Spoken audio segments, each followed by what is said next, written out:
This is my camera. Devin Booker, I'm sorry, I owe you an apology. I got on TV and said you will not go 20 for 25 again. You messed around and went 14 for 18, 3 of the 4. So, sir, I apologize. Love the way you're playing. And again, now we have a series.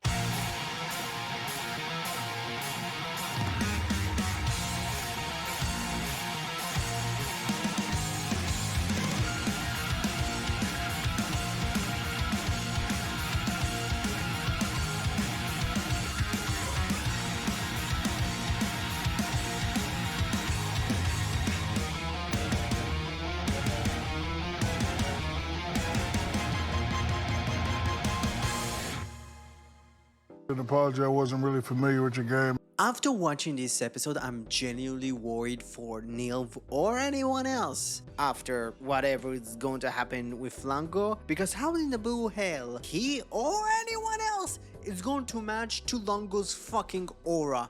Cause fuck man, like this dude came in with a blank check and I want to get that money, and he fucking is doing his goddamn best, and I hope that he gets a pay raise, because like the idea that his plan to gather a bunch of fucking like presses is to do the same plan that Lakia had, aka mass kidnapping, while using Lakia's own toxin, which is an ability that he already had before Neil modified him, which means that the Granuts are superhuman pretty much. But when Neil modified him, they took some samples which gave us the reason why Lango picked Lakia specifically for that mission, which, man, I am so sorry. I apologize for not recognizing your game, Lango. And he pretty much kidnapped a bunch of fucking people. Like literally, this is the first time he done something physically and he's like showing out. It's like, how the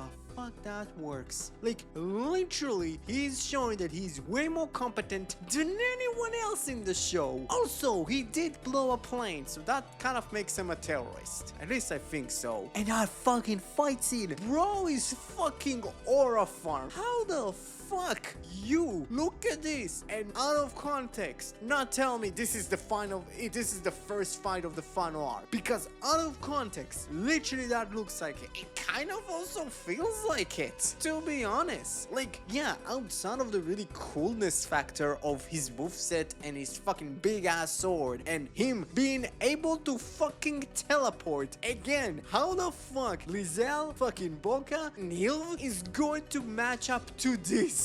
Genuinely, this is a real question. But having an actual reason of him still continuing forward with Shoma's backstory, having him pretty much say, hey, how much you were scared of us, you will always protect. If it's your mom, if it's our dad, there is no one else to protect you. Literally invoking the first time they met with like their dad coming in and is like, hey, that's my new wife, that's my new son, you don't touch him, you touch him, I'll kill you. Which, if you think about it, they're kind of right with their reaction. Like literally, the way they make their money is drugs. That those drugs are made by the fiend that now is your wife, and half of it is your fucking son. You're a fucking idiot. Which, like, if you think about it, maybe their dad was the real bad guy. I don't know. But that's like really fucking good. And it's like, it actually gave like a flawed reason, because again, Lango is still the bad guy, to why he hates Shoma. Like, he sees him as just this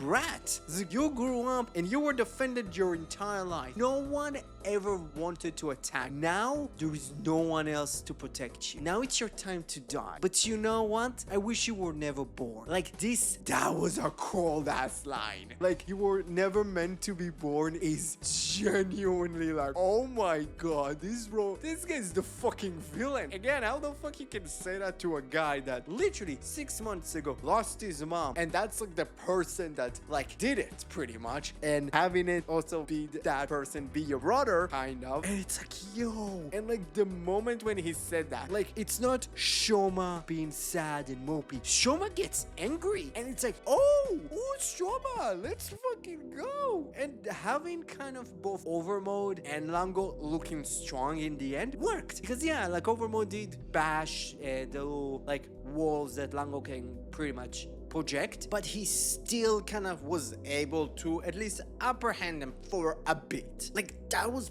fucking great. Like, literally, they projected Lango to be a bigger threat than Lizelle, Boca, the returning Jeep, fucking Nilv. But I think Nilv is way more of a scientific threat. But I would still say, I think Nilv is very much an Utsumi type of villain, and kind of making him the final villain kind of feels cheap. Boca is not that interesting to be the final villain, because he's literally a character that we barely know anything about. And Lizelle is too cutesy to really be the final villain, and Jeep is barely a fucking character. So it's like, ah man, you have Lango. How the fuck you had that gold mine? I don't know. But yeah, like outside of that, we had a weird like Man with a Mission parody, just with Horse's Head, which was fine. I don't know. I don't have any actual thing to say about it, which it clearly is just a setup to like Lango coming in and his agent to try to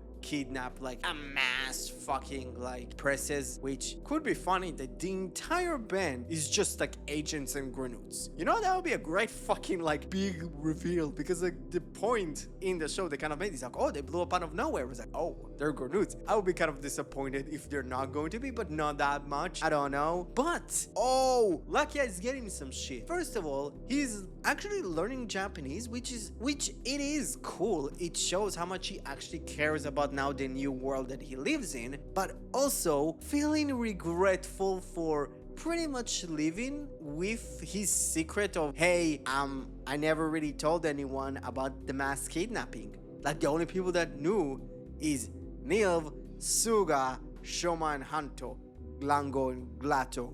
But to be honest, like, who really cares about them? But like, how much he's getting closer to you. They don't know about his secret. He gets to know about them, but they don't get to know about him. And like, having Shoma try to connect the dots between he and Lakia, like, I was kind of in the same situation as you.